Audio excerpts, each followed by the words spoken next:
to his life story in a minute. Although now I'm talking there. Are we both in?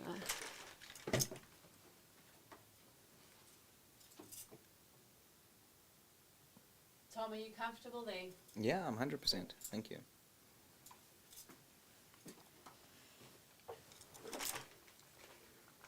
Okay, awesome. Thank you.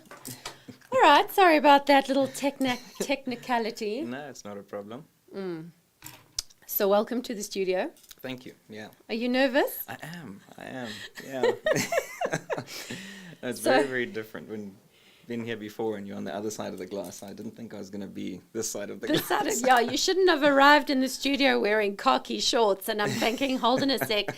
That's a sight I'm familiar with, but it's not normal in the studio to see that. Oh, man. Yeah. So listen, I'll tell everyone listening now. So obviously this is first and foremost a podcast show. So guys that have, tuned in, thanks for tuning into the show either on Instagram or on YouTube. And obviously my biggest audience on the podcast.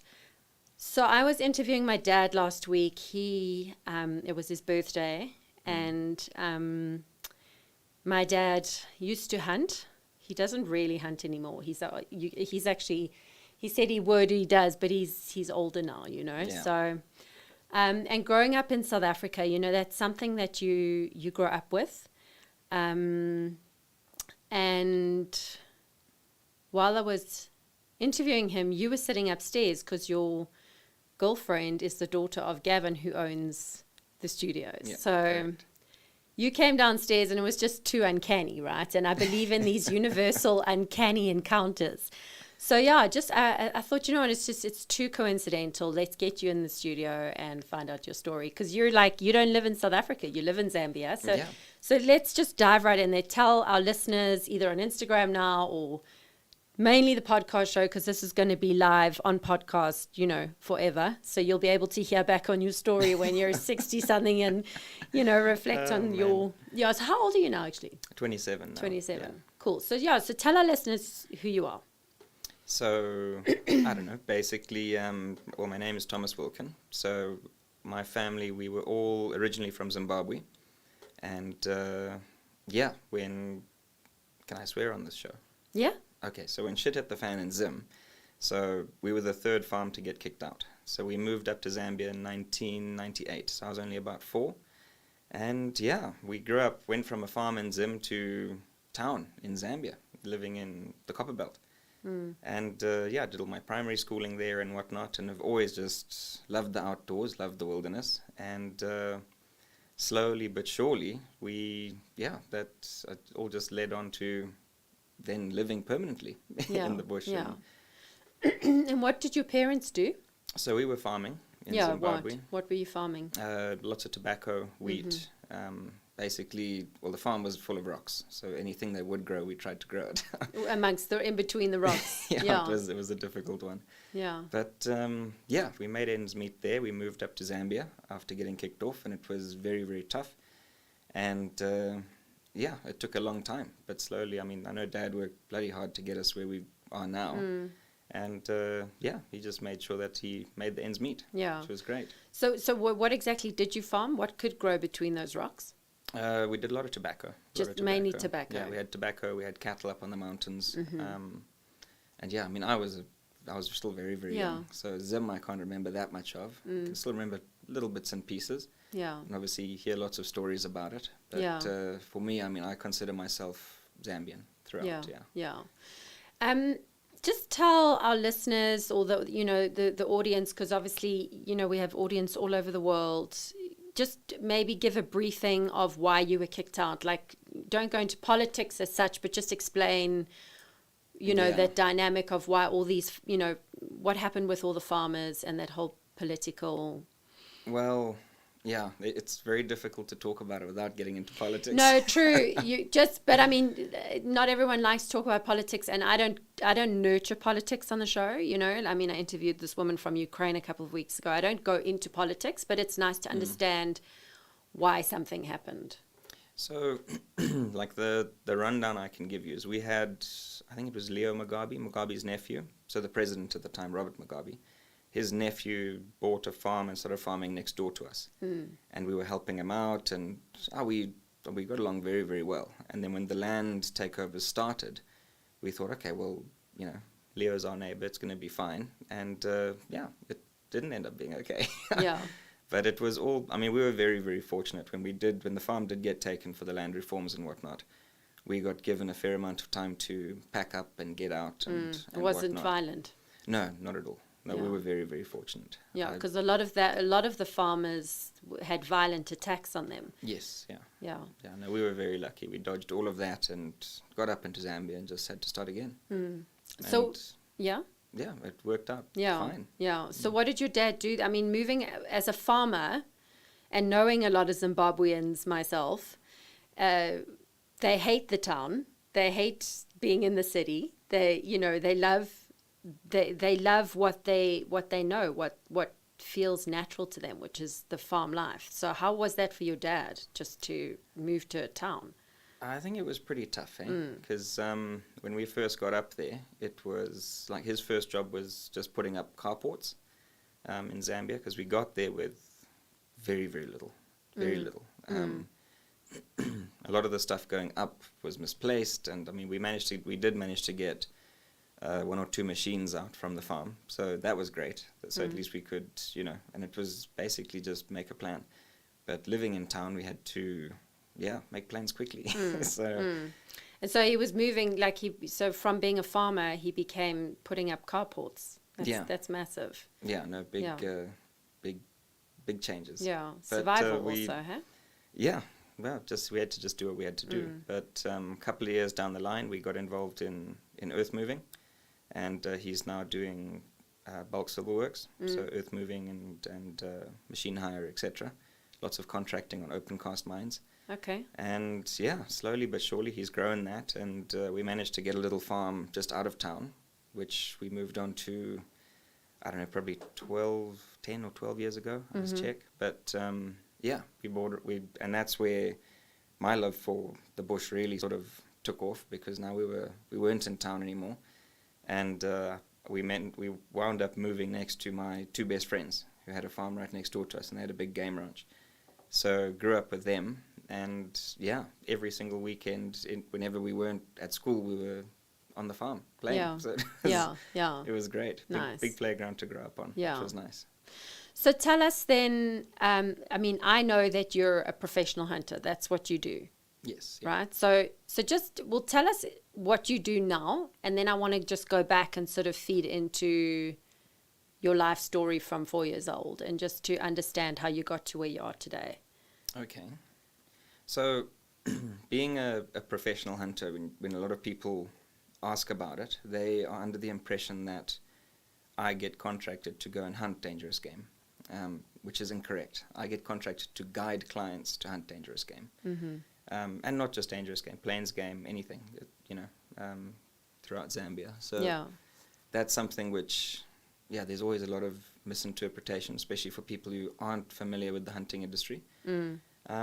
But it's very, very good. Hunting in Zambia is certainly picking up. We've had a couple of ups and downs in the past couple of years. We've had a few bans on hunting up there, which were before my time as a PH. We haven't had any since then.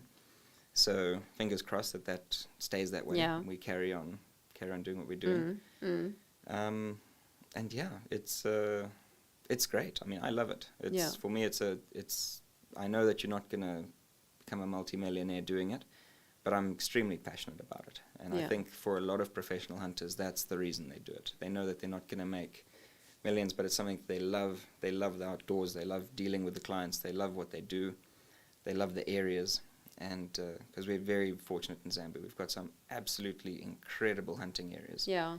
And the diversity is it's absolutely awesome. Yeah. You can go from swamps to hills to valleys to somewhere where it's really, really wet to somewhere where it's bone dry, like the Luangwa, and it's all there. So it's great. Yeah.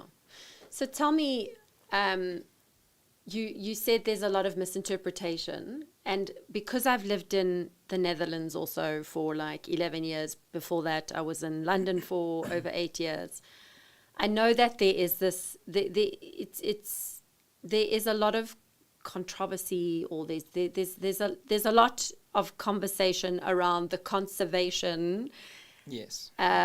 of animals, and then there's the hunting. Like, let's just get that white elephant out the way. You know, for the listeners now I've got a lot of people who follow the show who are like really passionate about wildlife and animals, and, you know, saving the cheetah, saving the rhino, etc., etc. So just tell me what your nuance is there. What is your intellect there in the difference between conservation and hunting? And you talk about this love for the bush. So just let's nurture that.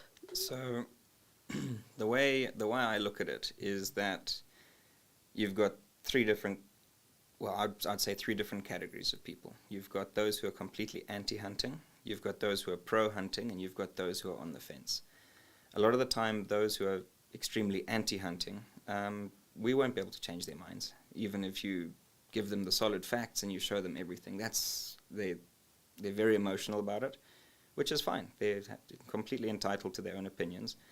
Then you've got those of us who do hunt, and then you've got those who are on the fence, who are not really pro-hunting, they're not really against it, but they don't really understand it. So I can't really speak for all the countries that, you know, have professional hunting going on, but I certainly can speak for Zambia. And the way in which it's designed in Zambia, we don't have a lot of high fence hunting or like game ranch hunting. It is there, which is on private ranches and things like that. But majority of the hunting we do there is all in what we call GMAs, which are the game management areas. And the game management areas are designed as a buffer zone around the national parks. So to take off any poaching pressure and whatnot for the national park, for us as hunters, we operate within the GMAs. So we do our best to protect the GMAs, and we use hunting as a management tool within the game management areas to try and reduce the pressure from poaching and encroachment on the national parks. So is this land between? Explain that. So I'm a bit it'll basically confused. be like open areas or communal lands, tribal trust lands, or however you want to call it, but basically open areas where you've got communities living. Yeah. Then you've got a slab of land gazetted as a GMA, which is a game management area, and then you'll have the national park. Okay. So majority of our parks are surrounded by GMAs. Okay, I see what you mean. In order to create that buffer zone. Yeah, okay. So, yeah, carry on. Sorry, I just need to understand. So literally there's like almost an extra layer of land surrounding the national parks where you have your protected animals, okay.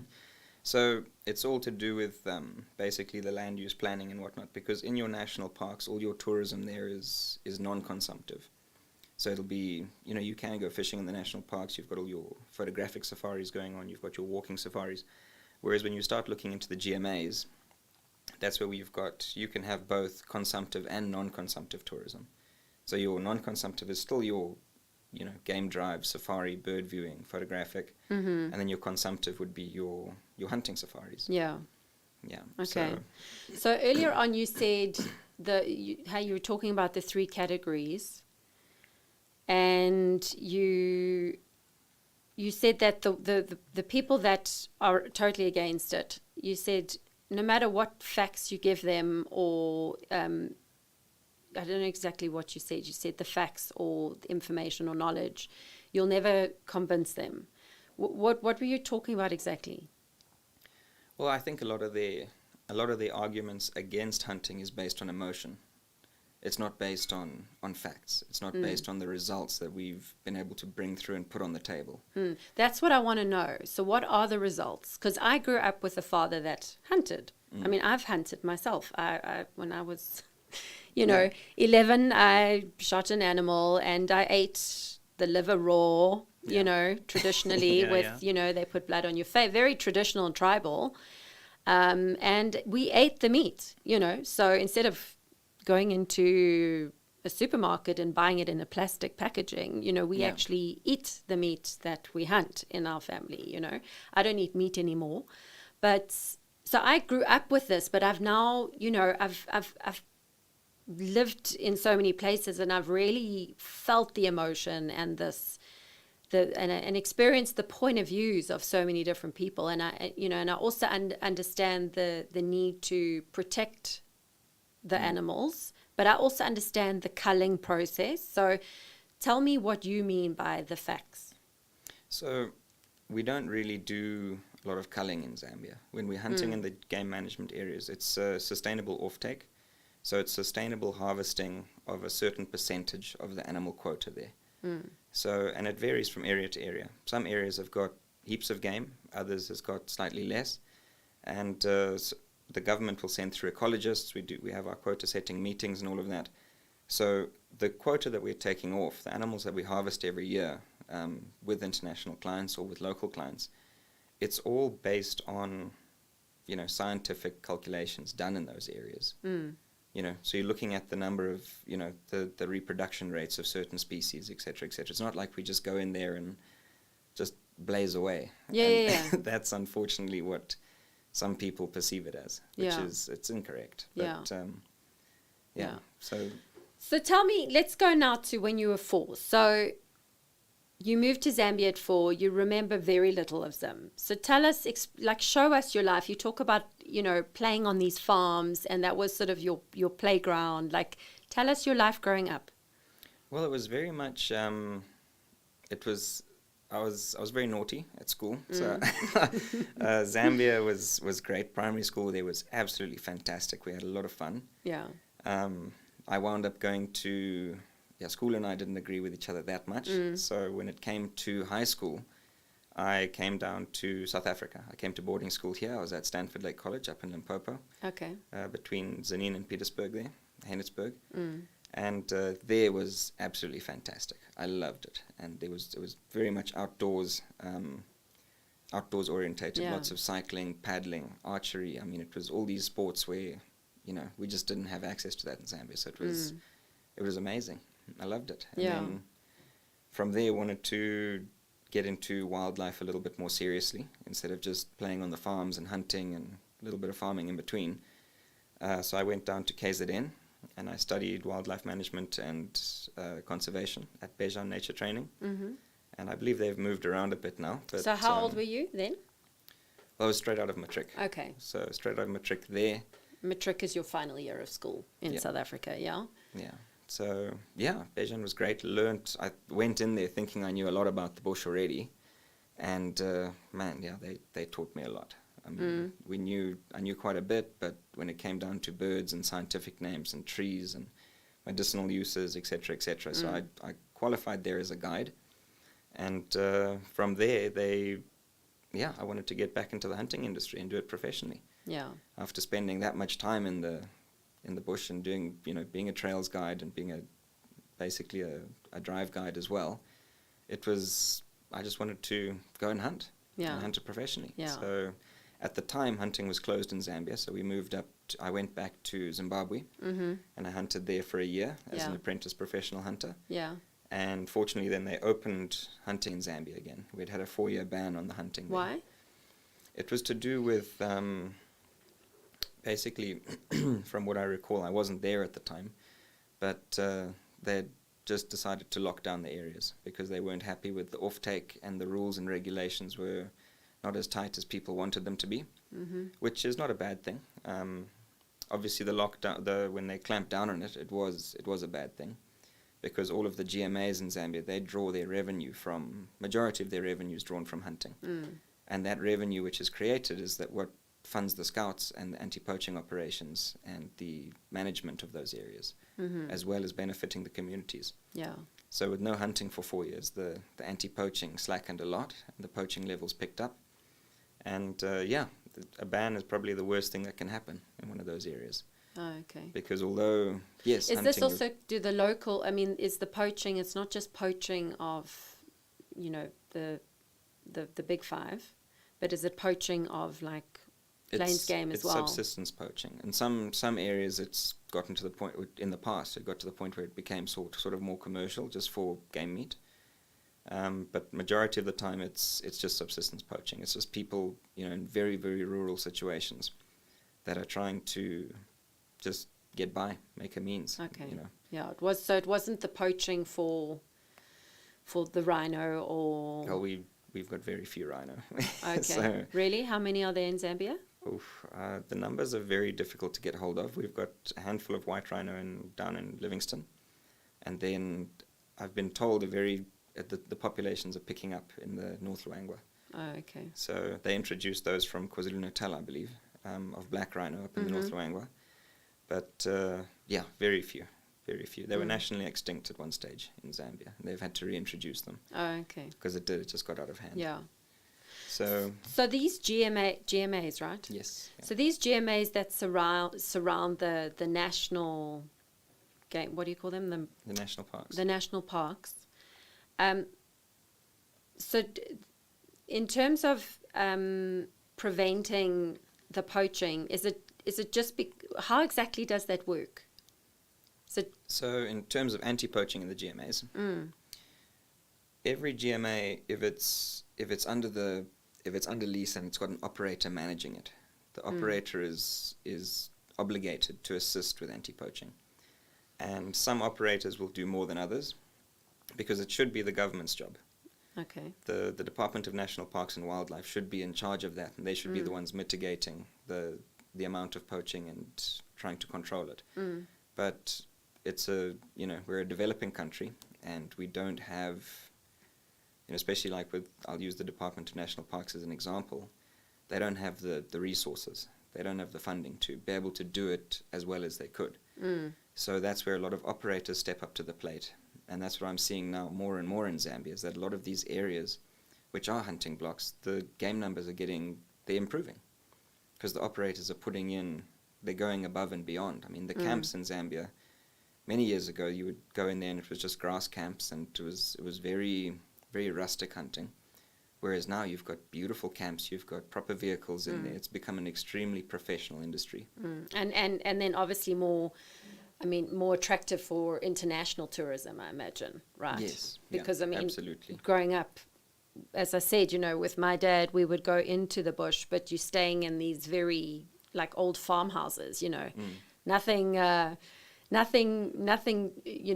from a tourism perspective attractive, but actually very beautiful because you're kind of just really in the rustic bush, Yeah, well, that's what I think Zambia draws a lot of clients because of that. Because you're not on a game ranch. You're not staying at a fancy 5-star lodge. But when you go to bed, you can hear hippos chewing all the grass around your tent. Lion will walk through camp. You wake up and you don't go anywhere without a torch at night, because the elephant are moving through in between the camps, and it's very, very wild, and very much very remote. And this is where you are now. Well, I'm freelancing at the moment, so I move from I hunt between a number of different areas for different operators, which I really enjoy doing, because you get to see so much more. You get to meet a lot of new, very interesting people, and it's fantastic. It's all these areas that I hunt. Every year I go back, they seem to be getting better and better. Buffalo numbers picking up. You see a lot more lion and leopard sign on the roads. You hear a lot more lion at night, and it's looking really, really good. So I'm just hoping that we can just keep the ball rolling and keep moving it in the right direction. So what is the right direction? Well, I think the hunting that we're doing at the moment is extremely sustainable. I think we're on the right track, and the right direction for me is just to keep it going, and get the numbers up and just keep on improving it. I mean, those areas have got massive carrying capacities for the amount of game that we could potentially have there. And our game numbers dropped largely in the past, but we're slowly picking those back up. And a lot of that is because of the efforts and the resources and the revenue that operators are pushing back into those areas. And the communities are benefiting more and more. More schools are being built, more clinics are being assisted by operators. There's a lot of stuff that goes into it, which a lot of people don't see and they don't hear about, because they see the trophy photos and they don't realize that there's actually a whole operation behind that. To make that happen, there's community pledges, there's community resource boards that come into play, there's area development plans, and it's not just go out and shoot an animal. There's a whole lot more that goes into it. You speak very, I want to say beautifully, but you do speak very, you do represent the understanding of this very well. You speak very clearly, around this whole conversation, I do have to say. Like, you know what I mean? I'm interviewing about your life story, but you do have a very good sort of PR representation of this world.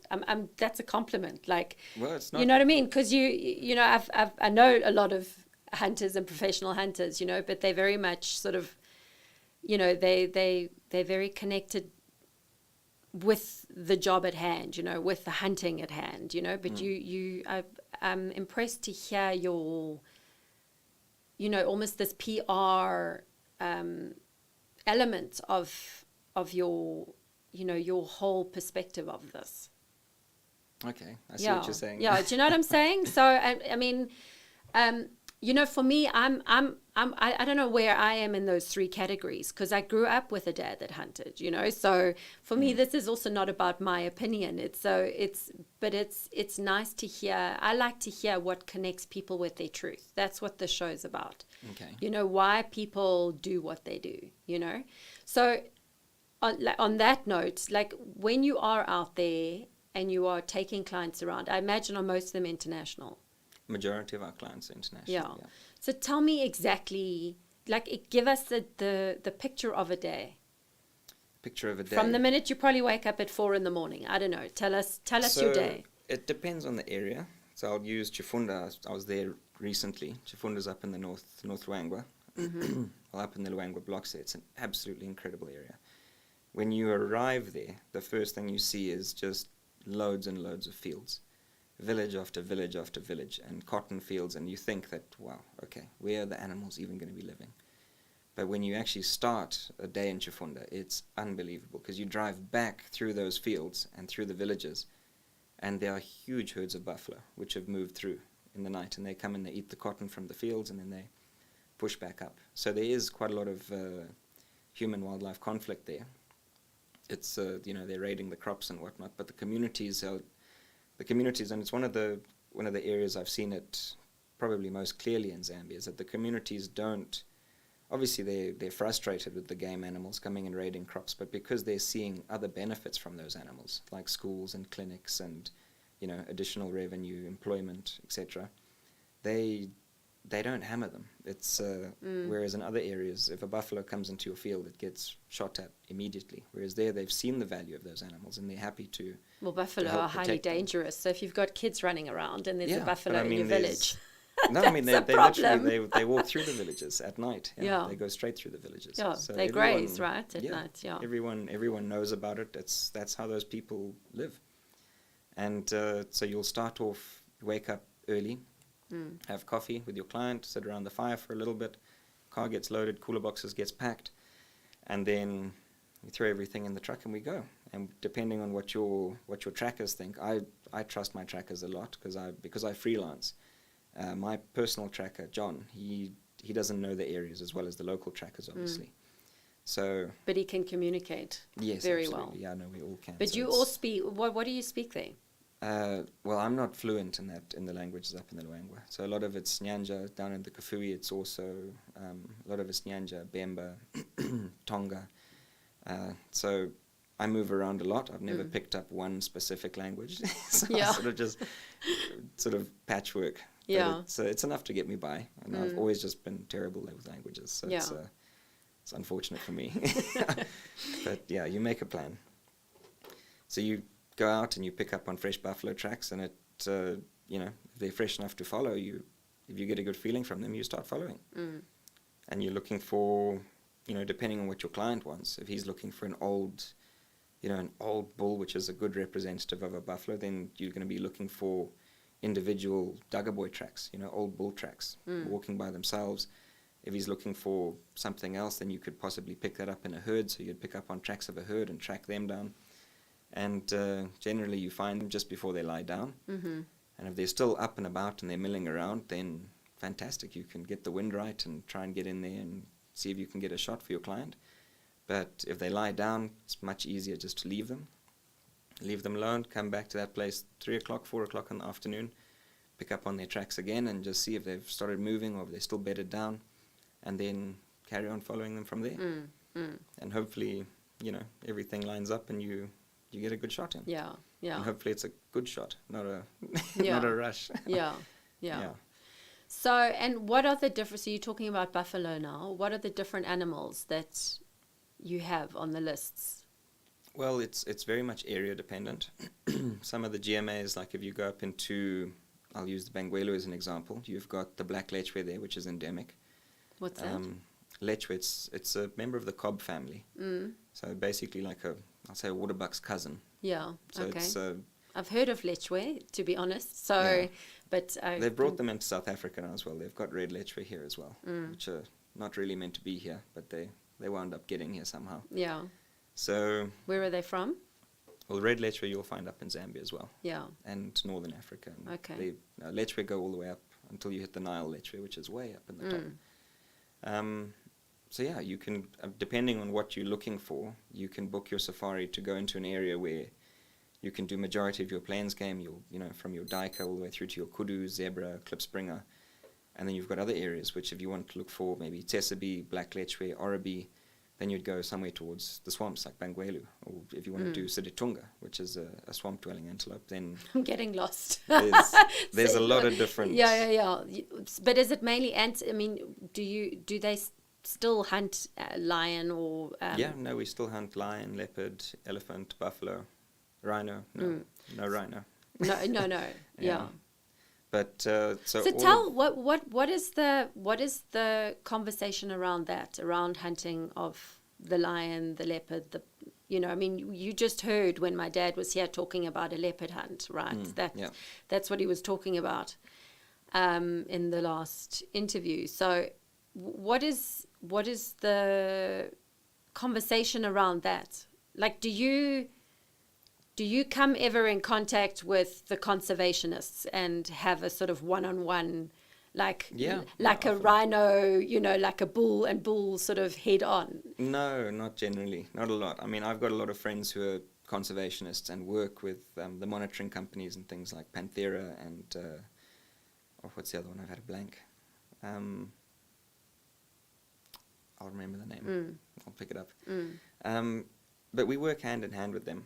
So, especially when it comes to carnivores, there's lots of controversy around that, because a lot of people say, well, you're not even hunting it to eat it.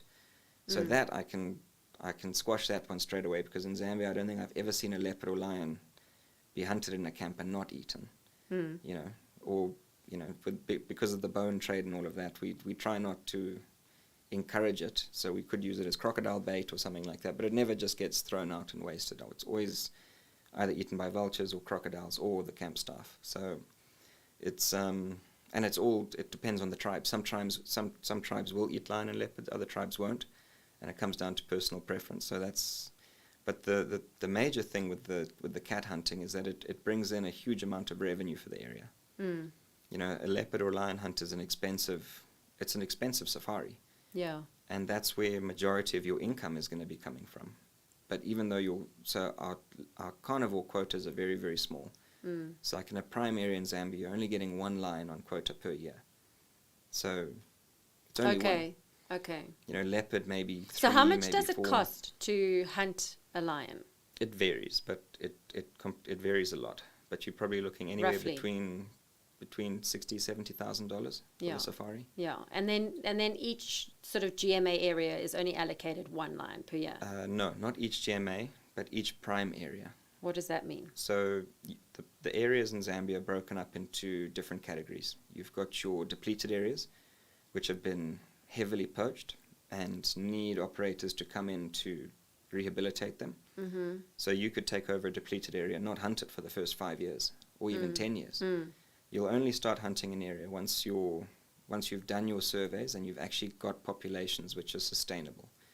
So what does that mean? You've got populations that are sustainable? Well, you need sustainable breeding numbers. So the harvesting that we do it needs to be sustainable. If we're shooting animals and there's not enough of them, well, then we're shooting ourselves in the foot.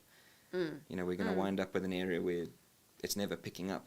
We're keeping it either at a flat line or we're degrading it. Yeah, and that's also with the breeding process, right? So because you need to have the age categories so that there's the breeding. Yes, and you also there's also something about interbreeding, right? You can't have that. Well, we don't really have that problem in Zambia because we don't have fences around the GMAs. So the animal populations which are there are 100% free roaming. So you could see a herd of sable here today, and although sable are fairly territorial, but there's nothing stopping them from moving 200 kilometers north to another GMA there. And then if you're contracted to a client who's come out from America, for example, and he wants to hunt a sable, but now the sable have buggered off 200 kilometers down the way, how does that work? Then you've got a problem. But in general, because they're fairly territorial, and there's not just that one herd of sable in an area, there's, generally the sable, especially around the Kafui blocks, the sable populations are very, very good. So, if you're looking for a big sable, the Kafui is a fantastic place to go. There's lots of them. They're around. Yes, they'll move from GMA to GMA, and when the dry season comes around, they sort of congregate and they concentrate more around water sources, better grazing. When the rains come, they bombshell completely. They go all over the place, but they don't go that far. But I mean, there is nothing stopping them, which is the exciting thing. Yeah. So and we diverted. I was asking you to explain your day, like so we left it. So you pack the cooler boxes. So you wake up early. Yeah. So you pack your cooler boxes, and then. Well, I don't usually pack the cooler boxes. No, you don't pack them. But okay, and then you spoke about, obviously, you were talking specifically about the buffalo hunt, and if it's a good shot, then they get their buffalo, and then. Well, if you've got plenty of time, if it's only day 1 or day 2 of your safari, and you get into a really good group of old bull buffalo, then you might look at all of them and decide that no, we might be able to find a bigger one. Or an older one. Yeah. And so you might leave those ones. But that's part of hunting. You don't have to shoot something every single day. It's about going out there and giving your client the best experience possible. It's not so much about, we need to fill up the skinning shed. And that's where a lot of the hunts in Zambia are very much tailor-made to their clients. And certainly when I'm hunting in like Namwala, which is in the Kafui, we very, very seldom have an overlap of clients there. So when a client comes in to hunt, he's the only person in camp, and he just gets all the attention. So it's perfect, because then you tailor-make the day to him and what he's looking for. But you never know. You could be going out there hunting, looking for buffalo tracks, and you could bump into a beautiful sable bull, and he might run away, so you might track him for a couple of kilometers and hopefully catch up with him. You could see a big warthog run across the road, and then next thing you're going after warthog. So it's very much just dependent on what the day throws at you. Yeah. And, if you get an opportunity, then, yeah, you take it. Yeah. So talk to me about, when did you spoke about growing up on this farm. When did you, for the first time, realize that you like hunting and that I would imagine you're good at it? Are you good at it? I like to think so. Yeah. So when did you first realize, this is something I like? From a very young age. So I bought my first air rifle from basically washing cars and this and that, and I paid $1 million. I remember it was $1 million kwacha back in those days. Yeah.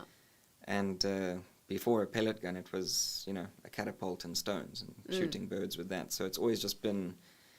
Yeah, it's just very progressive. Like any farm boy will understand it, from a young age, just starting off with a catty and stones and then progressing to a pellet gun. And then from a pellet gun, you move on to a little 2.2 or a 410 shotgun. From there, you get a 12 gauge, and then the ball just keeps on rolling. And the next thing you know, you're hunting, dangerous game with a heavy caliber. And then when you hit that stage, then you're loving it. Yeah. But when did you realize, this is something I want to do as a profession? As a profession, I'd say probably early high school, because I did a lot of culling on the farm as a youngster. We started guiding local clients, so local people from town and whatnot, and we must have been about 11 or 12. But because we knew the farm really well, and the farm owner trusted us probably way too much. But he just gave us free rein. I mean, we used to go and fill up the butchie from. He'd give us a list of what he needed, because he's running that farm as his own, so he doesn't have quotas and things, so he's got his own management plan, which he runs by. So he decides what to take off, when to take it off, and he just gave us the go-ahead to do it for him. Mm. And then in between that, we'd be taking out local clients, and it's just something that I absolutely loved. Yeah, okay. You know? And hunting myself was always fantastic and very exciting, and I still love it to bits, but there's a huge, for me, there's a massive draw to taking someone on their first hunt. And first time is definitely my favorite. Like youngsters from town who come out and they want to go hunting, and you see them shaking, and they've got the buck fever, and their breathing is all over the place, and it's I really enjoy it. So what do you really like about it? There's so much. Yeah, tell me. Yeah, there's everything. What? So specifically in Zambia, I'd say the habitats. You know, and hunting specific species is also. So for me, I've got my 4 Bs. So it's baboons have always been a favorite. To hunt. Yeah, I've always just enjoyed hunting baboons. Baboons, bush pig, bushbuck, and buffalo. Those are my 4 favorites. And a lot of that, the buffalo, because I just absolutely, you know, I don't think I know any hunter who doesn't like hunting buffalo. That's just it's exciting. It's riveting. It's one of the most dangerous hunts as well, isn't it? If you do it wrong, yes. Yes, yeah. You know, and that's our job as PHs, is to make sure that we try and keep everything as safe and, you know, as safe as possible, and give your client the best opportunity to shoot a buffalo safely, rather than just taking a pot shot and then it winds up being a problem. Bushbuck and bush pig, I'd say, just because of the habitat that you find them in. It's always like bushbuck, usually along the rivers. The settings are usually just absolutely stunning. Lots of walking quietly, and you see a lot more when you're just, you know, we do so shooting from the vehicle in Zambia is illegal. You're not allowed to shoot from a car. Okay. So everything is walk and stalk, which is fantastic, because you see a lot more when you're on the ground, and you're walking along little streams and riverbeds and things like that, looking for specific bushbuck, and, you know, and you see so much more. Yeah. So yeah. Yeah. You talk about the habitat as well. You know, it's the setting. And so I can imagine if we nurture even just that sentence, it's probably the smells. It's everything, and it depends on where you are, because you can be in the Kafui, where it's, you know, freezing cold in June, July, and it's still absolutely beautiful. And you can be hunting Siditunga up in the Kasonso Busanga GMA. Lost me there. It's a Kasonso Busanga. It's a beautiful. It's an absolutely beautiful block in the northern part of the Kafui, and it's got the Lufupa swamps, which border onto the eastern side of it, northeastern side. And those swamps are just teeming with elephant, buffalo, hippo, Siditunga. It's absolutely unbelievable. You can go from there to Bangwelu, which is probably one of the flattest places I've ever seen. If you stand on the top of your car, you look out and you see nothing. Maybe like 1 or 2 palm trees, and the rest of the grass is 2 inches high, because it's just been mown by thousands and thousands of lechwe. Yeah.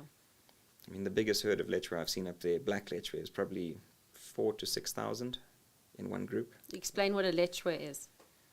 So black lechwe is endemic to that area, and it's a member of the cob family. Like I said earlier. Yeah, you were saying, yeah.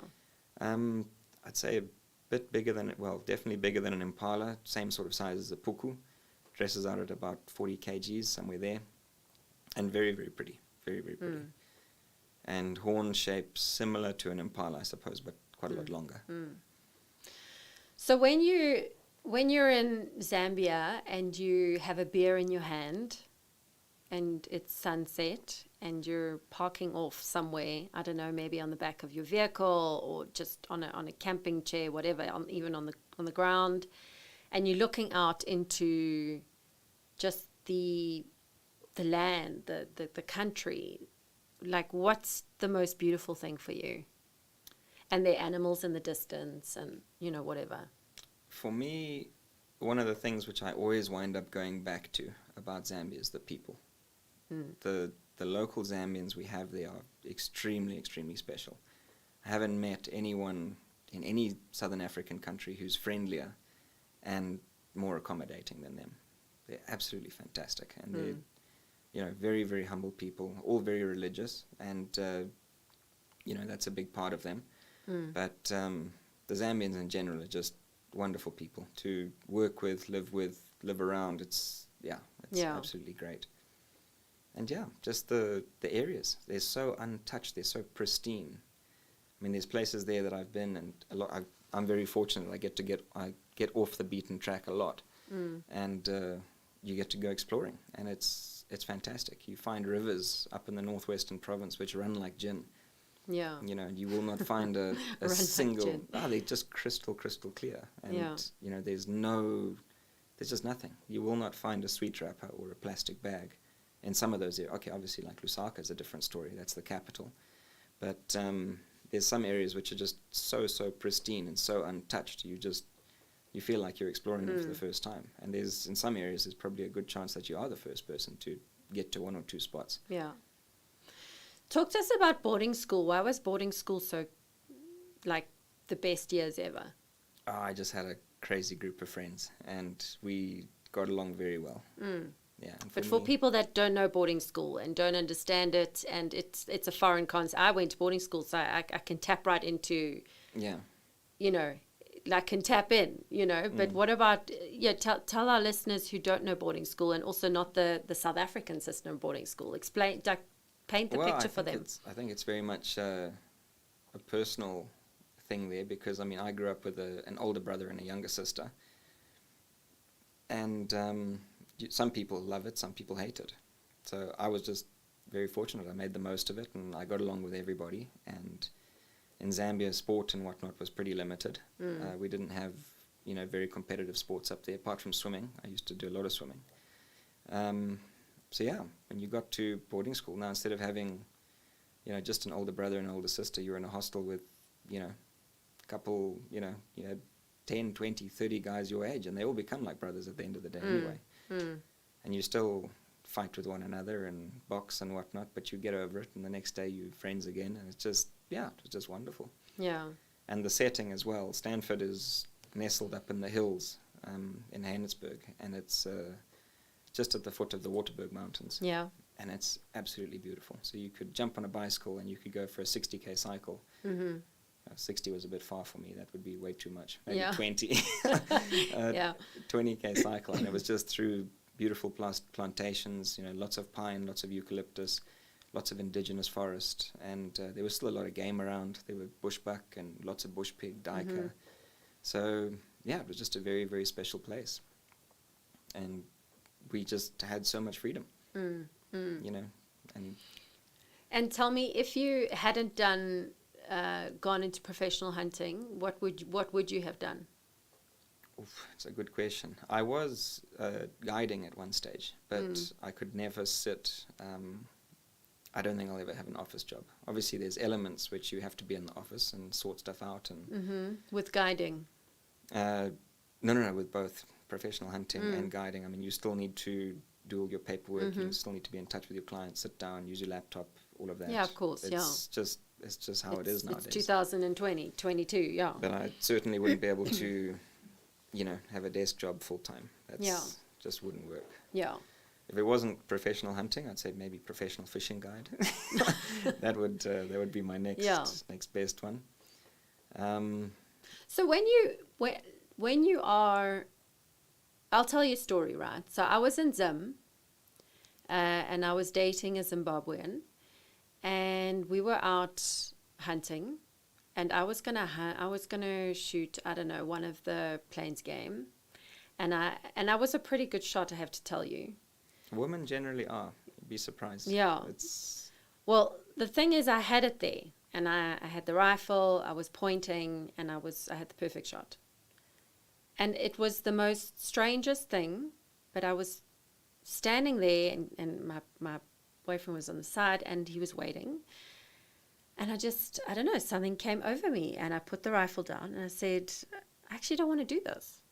Like, I actually don't want to do this. Like, I grew up with it, so it was something that we did. I ate meat, so it's not like I didn't eat meat, because I have a bit of a thing with, with the hunting where, everyone is maybe against the hunting, but then, they'll go happily into the supermarket and take a piece of cow off the shelf that's wrapped in packaging and has come from the most awful situation, right? These cattle farms that are just horrendous.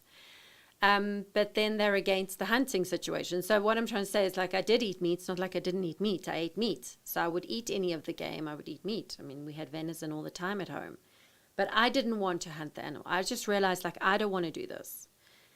Like, how is that for you when you're admiring this beautiful country and landscape, and you talk about it and the smells and the beauty of when you're at the river, or, you know, how does that contrast for you?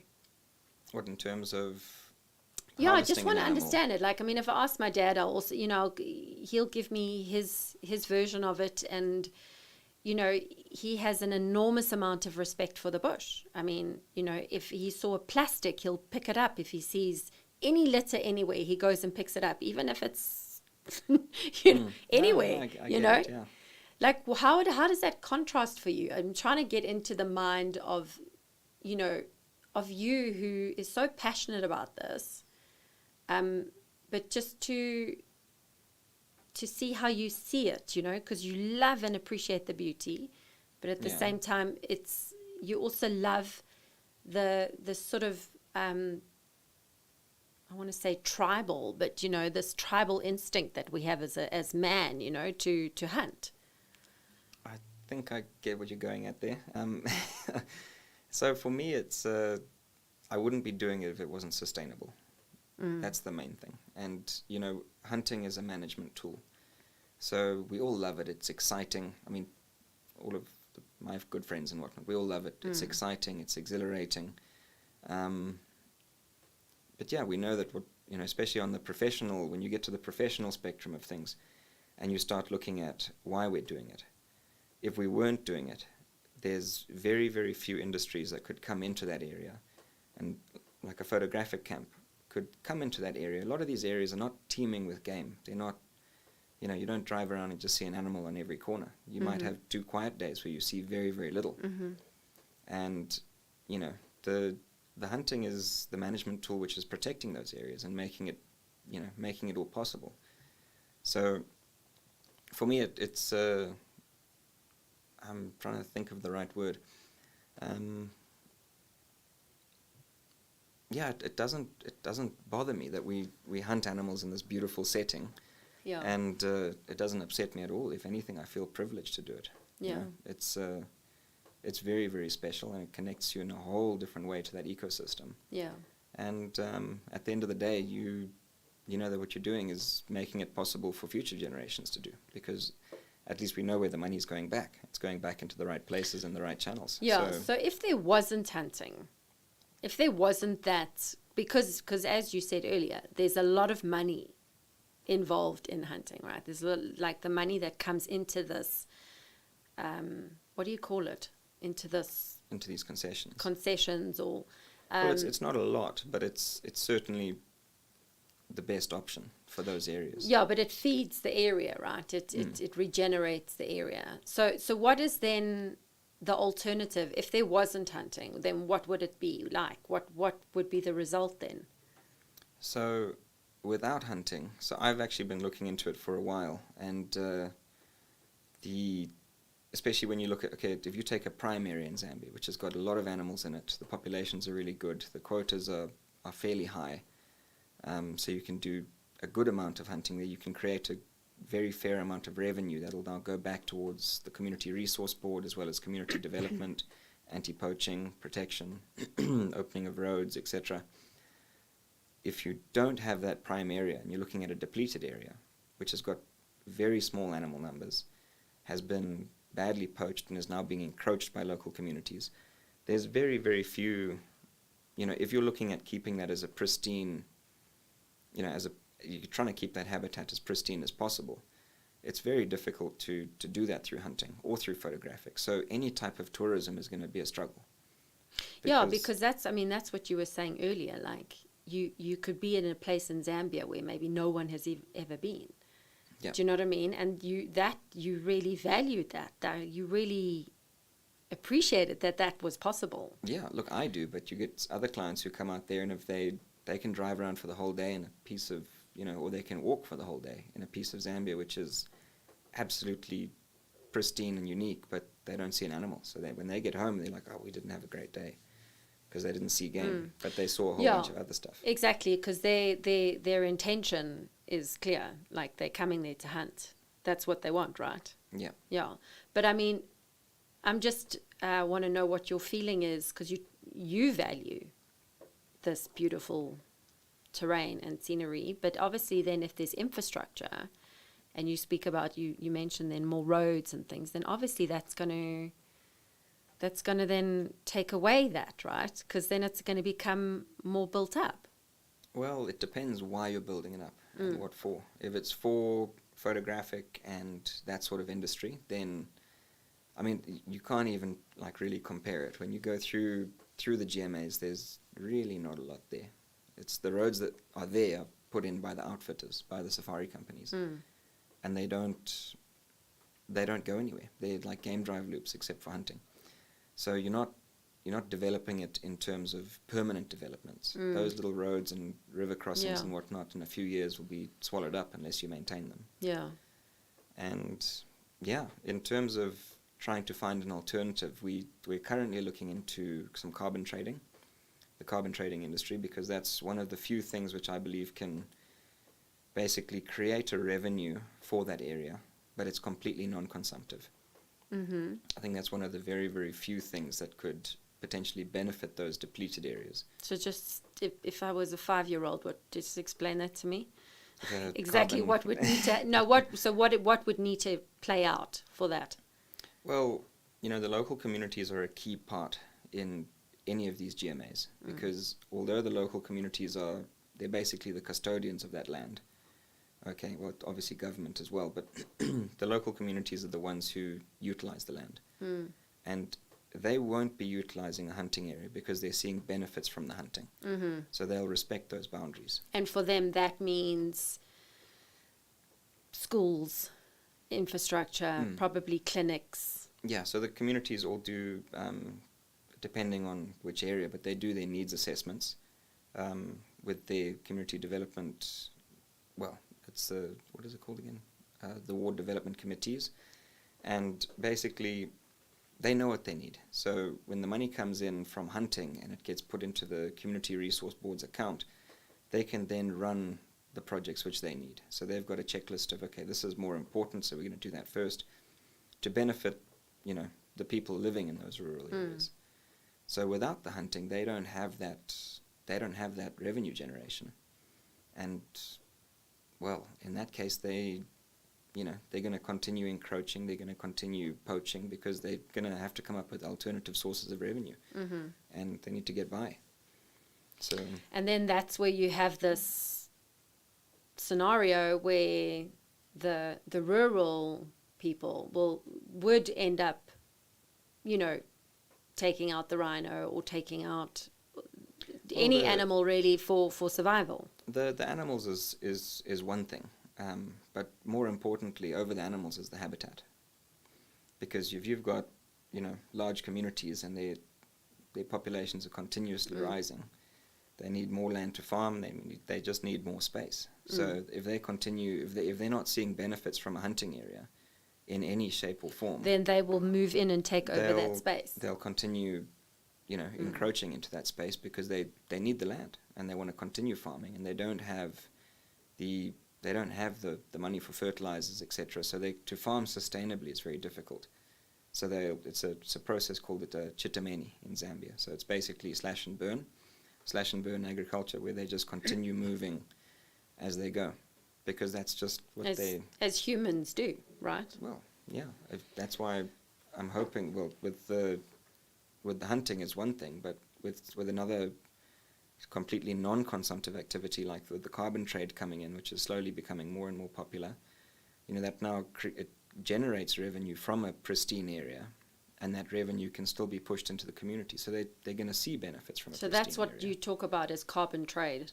Yeah. It's creating these beautiful spaces that. Well, the beautiful spaces are already there. Yeah, but putting a lodge on there. So right? Well, not necessarily a lodge, but generating carbon credits for sale, and making sure that the communities get a percentage of So that. in other words, like it could be maybe photography tourism. You Could that be an example of carbon? No, not really. Carbon trading is a difficult one to explain. But basically the sale of carbon offsets. So that's a whole nother topic. Yeah, no, I know. So, but it's based because you've created this space that's not being utilized. It's not taking carbon footprints. Yeah. By being there, it's in a sort of static way creating carbon footprints. I mean, do you know what I mean? It's No, well, you're treating it as a carbon sink. So it's basically the habitat which you're protecting there is storing carbon. That carbon can then be measured, verified, registered, and then sold on the international market. Yes, okay. So someone who's, a company overseas or from any developed countries creating too much carbon can then decide to buy and offset the carbon which they're producing. They can offset it with the carbon that's being stored in that pristine area. In turn, that'll then generate revenue for the local communities so that they see the benefits from that place. So they don't just continue, I understand. It's quite an interesting, what do you call this? It's not the stock. I mean, obviously it's carbon trade. I mean, what's the other name for it? Is it just carbon trade? Well, yeah, the carbon trading What's the bigger name for it of carbon trading and all these, the trading of what you can't physically actually see, but it's, I'm not sure what you're getting well, at, I mean, obviously, it's RED plus, so it's emission reductions basically. Yeah. That's what you're trying to push. Yeah. But it's such a human crazy way of living, right? That you're trading carbon, and it's a complicated process. Yeah. And it's certainly something we're still very new at. So I don't want to get too detailed with it. But does that interest you? Very much so, because I see it as an opportunity I see it as a tool to generate a revenue from these areas and then use that revenue to protect them. Are you doing something with this? Yes, yeah. We've got 2 companies running with it at the moment. So who's we? Just my family. Okay. Yeah. We've got some international partners which we currently working with, and hopefully we'll be able to make a success of it. Yeah, so where's the land? Is it your land or are you renting the land? No, it's community land. Okay. So it's based up in the northwestern province in Zambia. Yeah. And again, it's also, we're concentrating around the depleted game management areas, because those GMAs, if you look at it as an investor, it's a very poor investment to take over a depleted GMA, put in all your concession fees, the fees for development to the communities, which are called your community pledges, the development of camp, opening roads, infrastructure, etc. It's very, very expensive. And if you're not getting anything out of that area, then you're going to have a problem. So you're putting money in that you're not getting anything back from. Yeah. So we're hoping that through carbon trading, we can hopefully create revenue from those areas not just for the protection of the areas, but also for the communities. So it's a very community-based, community-orientated project. Does it have to be? Yeah, absolutely. 100%, because of the communities they're the threat to those areas. So they need to understand that this is bringing money back to them. Yeah, if they don't see the benefits, then they've got no incentive to protect it, which is exactly the same going back to the hunting. If the communities are not seeing benefits from those animals living there, then they've got absolutely zero incentive of protecting them. So long as they're seeing something come back and they can see that and it's tangible benefits and it's there on the ground and it's happening, then it works. And by you, or should the organization or the GMAs and the people all responsible there, by it being professionally managed, you're constantly regenerating and intellectually what's the word? Breeding and feeding back into the system in a healthy way, so that there isn't this crossbreeding situation or. Yeah, the crossbreeding definitely isn't a problem in Zambia, but I know you said that, but that's because it's being correctly managed. Yeah, and the areas are huge. I mean, the areas are really massive, and they're all the game is free roaming, so it's Yeah, you said that. it works very, very well. It's some of the probably the most pristine hunting that you'll get in Africa. It's beautiful. There's some really, really spectacular spots. So yeah, and the main goal is just to keep it as sustainable as possible. I mean, what we're doing now is working. There's definitely places for improvement, but that all comes slowly but surely. So we just keep on keeping on. So you're working with your family? I work with my dad. Yes. With your dad? Yeah, my dad and my sister. Yeah. But So as a professional hunter, I freelance. Yeah. So I've got my own safari company, and then I freelance under that. And what's the name? Konkele Safaris. Okay. How do you spell that? Konkele. Okay. Yeah. What does that mean? Konkele is to follow tracks. Okay. Yeah. So in the local language, in Bema. So you've got a sister. Do you have other siblings? Just an older brother. Okay. And what are they doing? Are they involved? My older brother is in Chicago, Mm-hmm. and my younger sister's on the farm at home. Yeah. Yeah, she's just had a baby, so Okay. she's out of it for Busy. now. Very busy. Yeah. So how is it to work with your dad? Fantastic. He's my best mate. So it's Is it? Yeah, very easy. We get along very, very well. And he loves the outdoors, loves the bush, so it's very, very easy. So have you always tell me about your family life? Like, have you always to say it's fantastic he's your best friend, that's like really cool. That's like, what a gift, right? Yeah, I'm very fortunate. Yeah. Very lucky. Yeah. Yeah.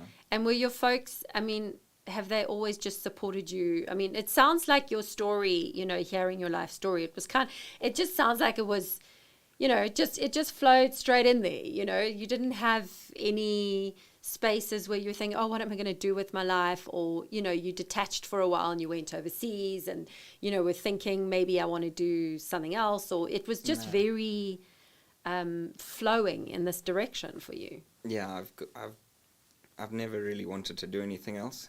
So it's, I've always just followed what I'm passionate about, which has made it so easy. I've still got books at home which were given to me, like a game ranger remembers. I forget who the author is.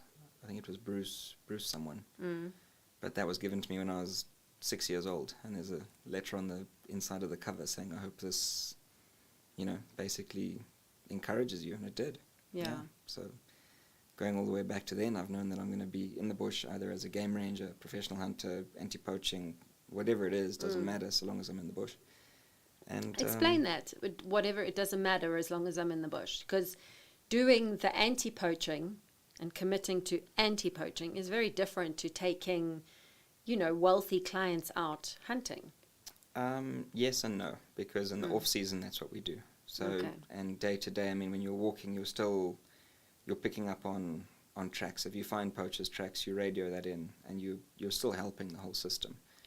And especially when I was working, not as a freelance professional hunter, but when I was still doing my apprenticeship. So it takes you 3 years as an appy to get your full license, and lots of exams and practicals, etc. Which is good, because it ensures that the quality of the professional hunters in Zambia is very high. So we don't have any funny business there. It's all Kippies coming in. All very professional guys doing their jobs, and they all love it, so it's great. But yeah, as the professional hunters, the operators, we all play a big part in the anti-poaching. And it's, some people may do more than others, but everyone chips in and does their bit, because we've all got a common goal at the end of the day. That's to make sure that the animal populations are there, they're being looked after, that our activities as hunters there is sustainable, and that's what we're pushing for. Yeah. So just explain again, like, how would you define the difference between hunting and anti-poaching?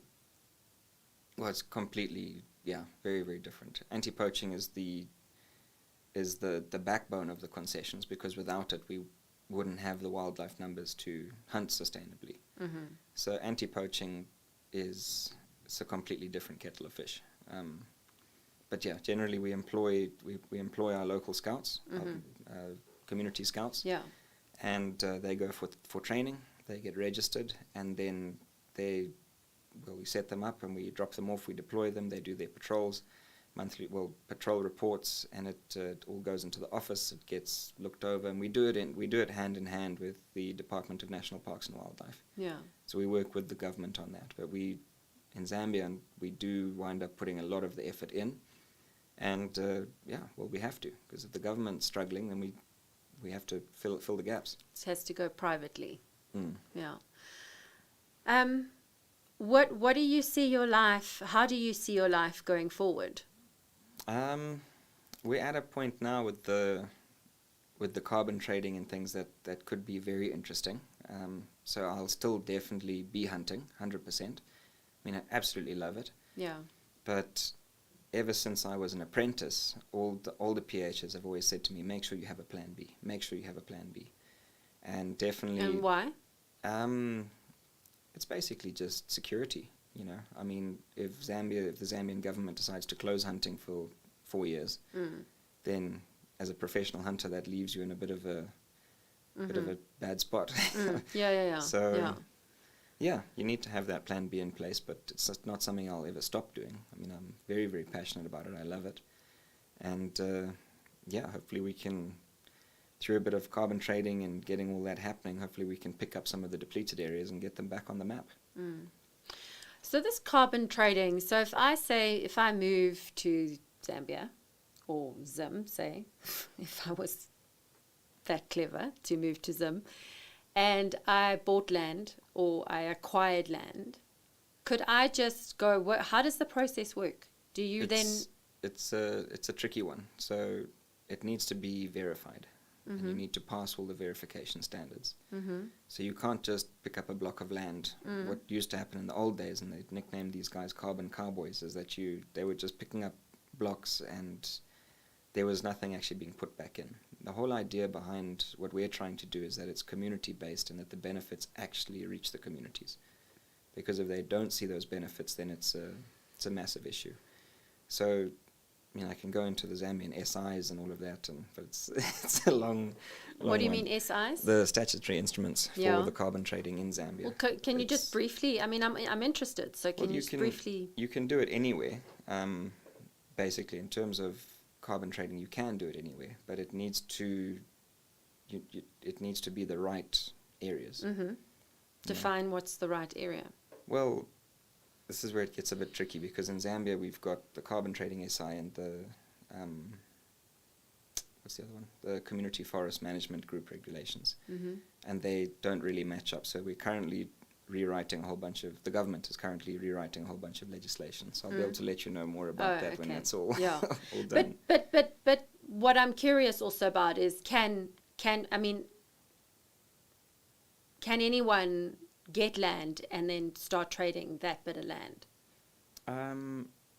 It's very much a hectareage based thing. So unless you're looking at large areas, you know, the larger your areas, potentially the more revenue you're going to generate. Yeah, of course, yeah. So if you're just looking at a little farm of, 100, 200 hectares, it's probably not worth your while. For all the administration, To actually pass verification and register your credits is going to be very difficult. So for that size of land, it's so you need a lot of land. That's number one criteria. Yeah.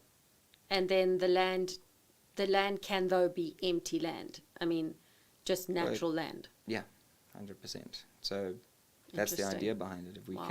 If it's there and we can generate revenue from it, the communities see the benefits, then incentivizes them to protect it. Yeah, but anyone can go buy land and trade carbon footprint. I suppose you could, yeah. I suppose there's nothing stopping you from doing it. But good luck. If that's the way you want to try and do it, it'll be very, very interesting. No, but I mean, they'd have to go through, they need to register and do that stuff. But I mean, it's just interesting that you can also do that with your land. You can trade it on the ground and up in the sky. You know what I'm saying? Yeah, absolutely. Yeah. Okay. So, but you're saying going forward, this is becoming very, it's looking lucrative, and that's the hope for the future. Yeah, it's a fairly new concept. It's being done in other places, so we just see it as, well, why can't we get it started up in Zambia as well? Yeah. It's being done there already by different companies. We just have other, ideas as how we would like to run it. Sort of push the communities in front a little bit more and make sure they see more of the benefits. And yeah, I'll just let you know how it goes. Yeah. It's going to be very interesting. I can imagine the communities, when you say communities, obviously being an African myself, a South African, you understand community means also the villagers in the village, right? And I can imagine they don't have a blimmin' clue what this is. Well, that's why part of setting all of this up is huge amounts of community sensitization. So education. 100%. If the community don't know what's going on, you won't have a project. So you need to make sure through a heap of community meetings, community sensitization, posters, pamphlets, the whole forestry process, there's a lot of boxes that you need to tick to make sure that the community is on board with the process. They're fully supportive of the project and they know what the potential benefits could be and where those benefits will be coming from. So it's very important to get that across in the beginning stages. Yeah. And I'd say that's probably it's your first steps in the whole process. Yes, definitely. Which is very important. Yeah. Tell me something. Do you believe in life on sort of like that you have a purpose in life? Yeah, absolutely. Yeah, I'd say definitely. I mean, my purpose at this stage is to, it's not what I feel I've been put here to do, but it's what I want to do and how I want to do good. So that's just how I see it. And define that for us? Well, I've always been a conservationist, and that's where everything's been pushing me, and that's just the route I'm taking. So if I can do as much good as possible in that sort of spectrum for the wildlife and habitats, etc., then I think I'll make a decent mark, positive impact. Yeah. So I think everyone's got a place where they can make a positive impact. It's just up to them as how big the impact's going to be and how they're going to do it. And what's been your challenge on this journey of being true to your purpose? I haven't really had many. It's been flowing. Been very fortunate. Like the Gin River. But, the Gin River's in Zambia. Yeah. No, but also it's just hard work. I mean, nothing comes. What you put in is what you get out. So, if you're going to sit at home, then don't expect anything to happen. But we don't. So we're out there. We're making it happen, and you need to be hungry for it. You need to want it. Yeah. And so long as you want it enough, you'll make a plan. And describe hard work to me. What do you mean by hard work? And define why it is sometimes feels like hard work? Well, hard work is, you accept a challenge and you overcome it. So depending on But for you, what is that? Like in your life? Well, I mean, hard work is just trying to get everything to fall into place and just make sure that everything, all your ends meet. I mean, it's not certainly being a professional hunter is not a super lucrative job. Yeah. But it's something I really, really enjoy. Yeah. So, making ends meet and doing what you need to do to get jobs done. Yeah. And in that, so getting clients, the marketing, all those sorts of intricate things so that you do have the jobs, so that you do. Yeah, it all comes down to, like what I said, is what you put in is what you get out. Yeah. It's the same as the anti-poaching, all of that. It's if you're going to set up, a proper system where people are running it, when you're running it anti-poaching professionally, then you're going to get more results.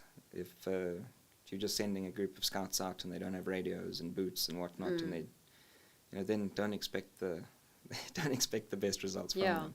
Yeah. So and also conditions. I mean, it's a lot of the areas which we work in are very remote. There's not a huge social life. You don't pop around and see mates for a braai every other day. Yeah. I mean, certainly when I was an apprentice, I used to spend months and months and months out in the bush by myself, and it was, you're working with your guys at the camp and your staff, and you're making things happen. And it's there's a big aspect where it gets lonely and all of that, but you're there to do your job and you get it done. Yeah, so very much just make things work. No, but it's nice to hear.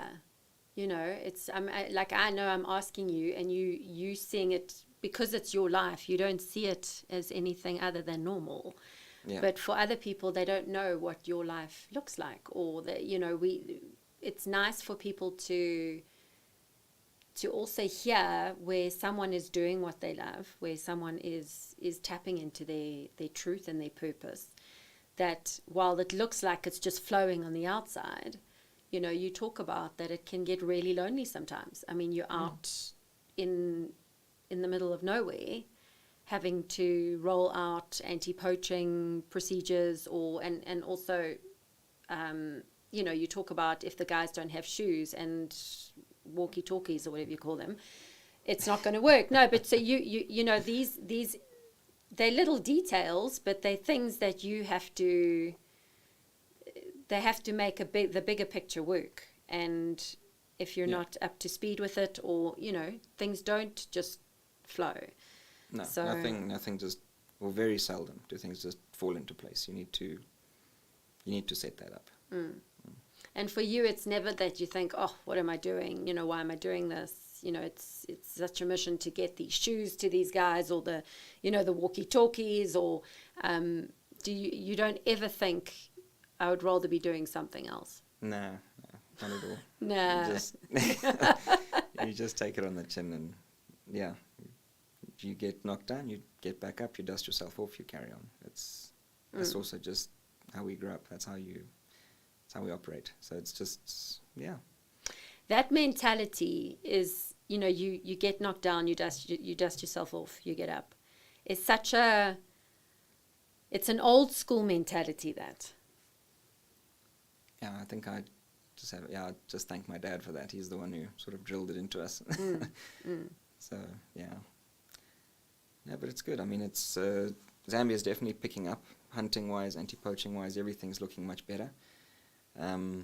And yeah, every year I see it getting better and better. So we just need to hope that we don't have another COVID story. Yeah. Because that hit the hunting industry quite hard, very hard. But yeah, we're bouncing back from it now, which is great. So hopefully this coming year and next year we'll just keep looking better and better, hopefully.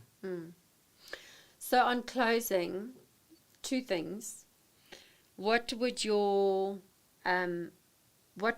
advice be to, you started at the beginning talking about the three different people, the people that are totally anti-hunting, the ones that enjoy it, and the ones that are sitting on the fence. What is your advice to the people that are anti it?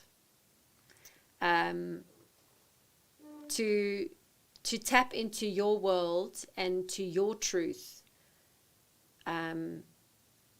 You're a good person. You call yourself a conservationist.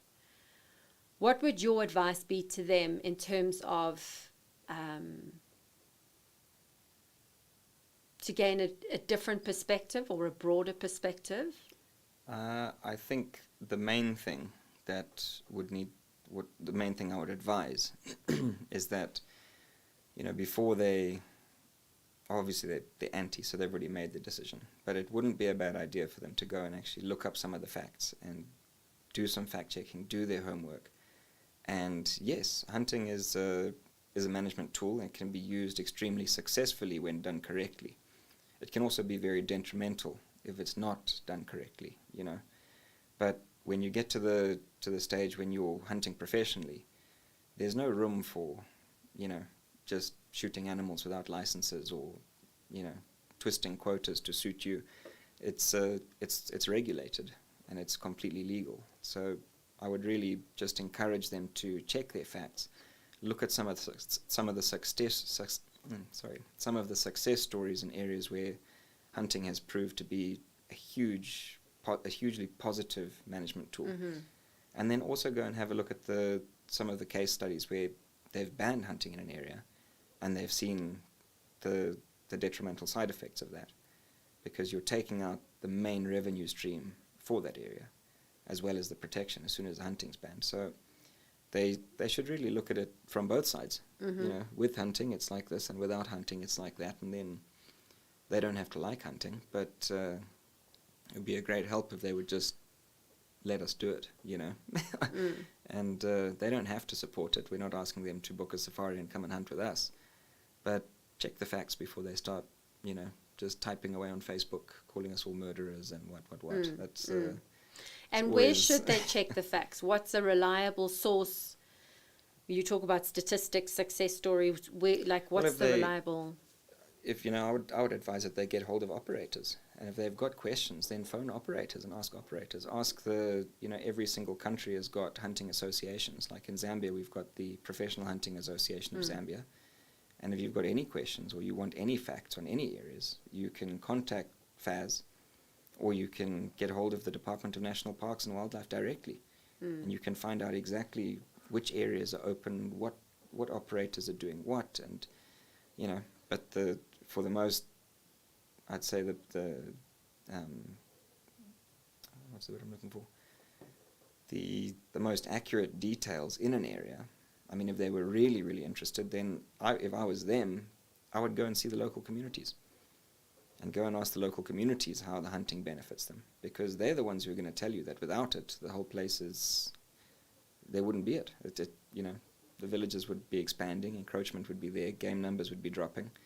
The local communities are able to tell them everything they need to know, because they're the ones living in it, and they're the ones receiving the benefits, so they're also living in and amongst they're living in the game management areas. So, they just need to do a bit more fact-checking, that's all, before there's lots of keyboard warriors out there who are, or keyboard conservationists who, they've got no idea about Zambian animals or the management of, and they still feel that they need to put their opinion in there, which is fantastic. Everyone's entitled to one, but a little bit of fact-checking is always a good idea. Well, I think it's nice. I think you provide very good tips there. Certainly come out and go look at the communities, ask local questions, I think is great. Obviously, not everyone can afford that. But failing that, of course, to get in touch with the professional hunting associations in the different countries, and to if as you say, there is a genuine interest to... if they want to find out more, they're more than welcome to do it. And lastly, for those younger generations out there who are extremely passionate about conservation, this sort of Gen Z era, they're very eco-friendly, green conscious, environmentally aware. What is your advice to maybe that younger generation of sort of young adult who is maybe interested in the area of conservation? What would your advice be to them to pursue a career? I'd tell them to basically just get out there and give it a try. I mean, there's all sorts of programs now where you can go and volunteer in terms of wildlife monitoring, working at the camps. There's so much opportunity to do it. So if they want to do it, then it's just go and do it. I mean, it's not rocket science, that's for sure. Again, there's your sort of grassroots, good old school upbringing of, dust yourself off and keep going, and also just that sense of, go and do it, right? Yeah, absolutely. Yeah. Cool, Tom. Super. Thanks for coming on the show. Yeah. Not a problem. Anytime. Cool. Nice to speak to you. All righty. Super. Let me just quickly close off here. Stop that recording. All right, Gavin will do that. Cool, guys. Thanks for tuning in. Let me just say hi to all of you guys that are there.